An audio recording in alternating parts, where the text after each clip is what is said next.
Hoje faremos uma viagem na história para entendermos a respeito dos ataques de Satanás ao povo de Deus. Esse é o foco do capítulo 12 do livro de Apocalipse. Apocalipse capítulo 12, leia comigo os versos 1 e 2. O texto diz: Viu-se grande sinal no céu, a saber, uma mulher vestida do sol, com a lua debaixo dos pés e uma coroa de 12 estrelas na cabeça, que, achando-se grávida, grita com as dores de parto, sofrendo tormentos para dar à luz. Nós entendemos que no Apocalipse a mulher simboliza a igreja, e no capítulo 12 você tem uma mulher pura, simbolizando a pura igreja de Cristo. Já no capítulo 17 você tem uma prostituta, representando a igreja apostatada, a igreja que deixou a palavra de Deus. Essa mulher do capítulo 12, ela está vestida com o sol, um símbolo da justiça de Cristo. Ela tem uma coroa na cabeça, que é símbolo de vitória. Essa coroa possui 12 estrelas. Podemos ver aqui uma representação dos patriarcas do Antigo Testamento e dos 12 apóstolos do Novo Testamento. Ela tem a lua debaixo dos pés, e nós interpretamos essa lua como sendo um simbolismo do sistema sacrificial do Antigo Testamento. Porque assim como a lua não tem luz própria, mas ela reflete a luz do sol, aquele sistema de sacrifícios de animais não tinham em si mesmo poder, mas apontavam para Cristo, Cordeiro de Deus, que tem todo o poder. Agora no versículo 2 diz que essa mulher está grávida. O nascimento dessa criança é o cumprimento da promessa de Gênesis 3,15, onde é dito que Deus colocaria inimizade entre a serpente e a mulher, e um dia a mulher teria o seu descendente. E Satanás, a serpente, feriria o calcanhar do descendente da mulher. O descendente da mulher é Cristo. E o fato dessa mulher estar grávida é porque Cristo está para nascer. E de fato chega esse momento na história. Agora no versículo 3, viu-se outro sinal no céu, e agora um dragão, grande, vermelho, com 7 cabeças, 10 chifres, e nas cabeças 7 diademas. O dragão é usado aqui no Apocalipse para representar a Satanás. E nos versículos 7 a 9, isso vai ficar muito claro. Mas um detalhe importante da profecia é que o dragão, Satanás, ele nunca se apresenta como de fato ele é. Ele usa entidades para alcançar seus propósitos. Um primeiro exemplo aparece aqui no versículo 4, na segunda parte. O dragão se preparou para devorar o filho quando este nascesse. Quando Jesus nasce, quem é que tenta destruir a Cristo? Primeiro foi Herodes, através do Império Romano, mandando matar todas as crianças de 2 anos para baixo. Então, nesse momento, o dragão, ele representa o Império Romano, que está tentando destruir o menino Jesus.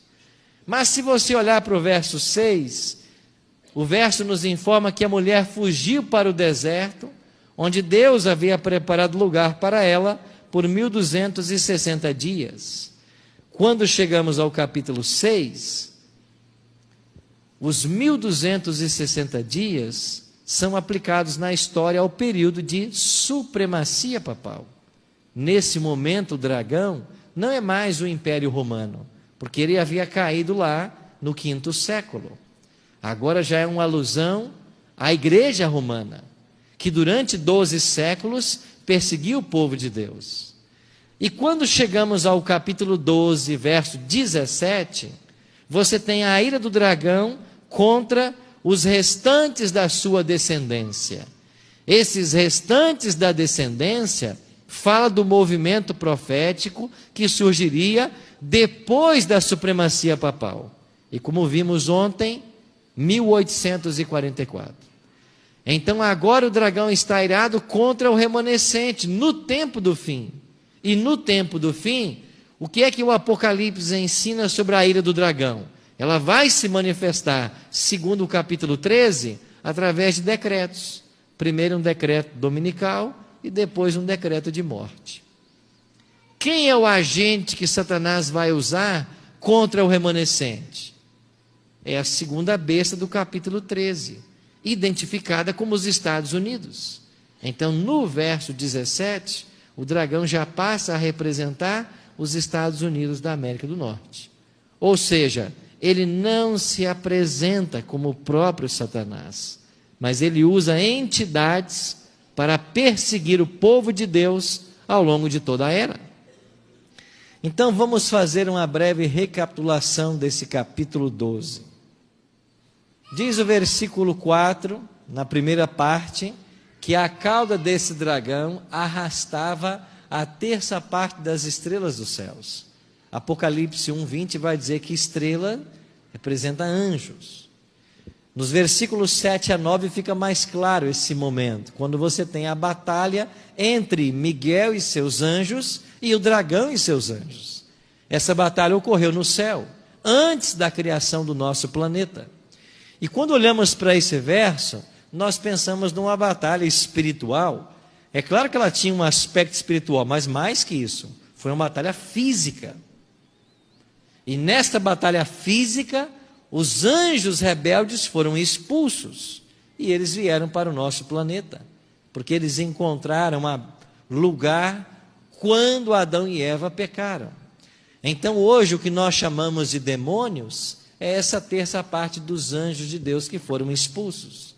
E um outro detalhe, nós temos a impressão às vezes do diabo ser onipresente, e isso não é verdade. Só Deus é onipresente. O diabo é um ser criado, um ser caído, e está circunscrito a tempo e espaço. Ele não pode estar em todos os lugares ao mesmo tempo, mas ele se mantém informado através de seus agentes. Então, versículo 4 ensina então que ele arrastou a terça parte, tentou devorar o filho quando nascesse. Jesus nasceu e ele tentou através de Herodes destruir o menino, não conseguiu.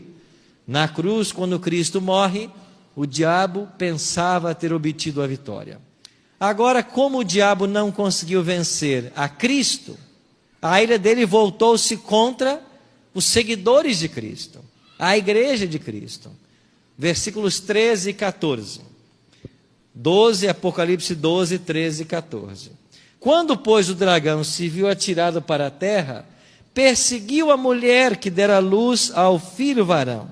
E foram dadas à mulher as duas asas de grande águia, para que voasse até o deserto, ao seu lugar, aí onde é sustentada durante um tempo, tempos e metade, um tempo, fora da vista da serpente. Essa expressão, tempo, tempos e metade de um tempo, fala para nós também a respeito do mesmo período profético mencionado por Daniel. Lá ele vai falar um tempo, dois tempos e metade de um tempo.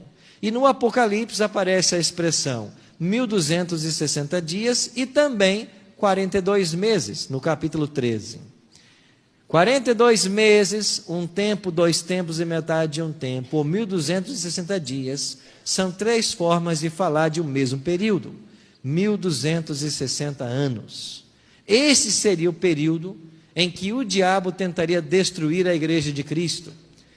Nós entendemos que esse período começou no ano 538, e ele se inicia quando João II é declarado cabeça de todas as igrejas, em 533, e quando os ostrogodos, a última tribo ariana, que não aceitava o domínio papal, é expulsa de Roma. Assim, em 538, começa o grande período de perseguição.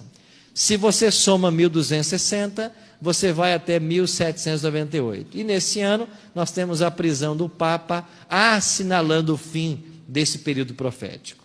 Durante esses 12 séculos, o diabo perseguiu ao povo sincero de Deus. Entre eles, os valdenses. Esse era um povo pacífico, e eles procuravam, através da agricultura, a sua subsistência. Esse povo também tinha um compromisso com a Bíblia.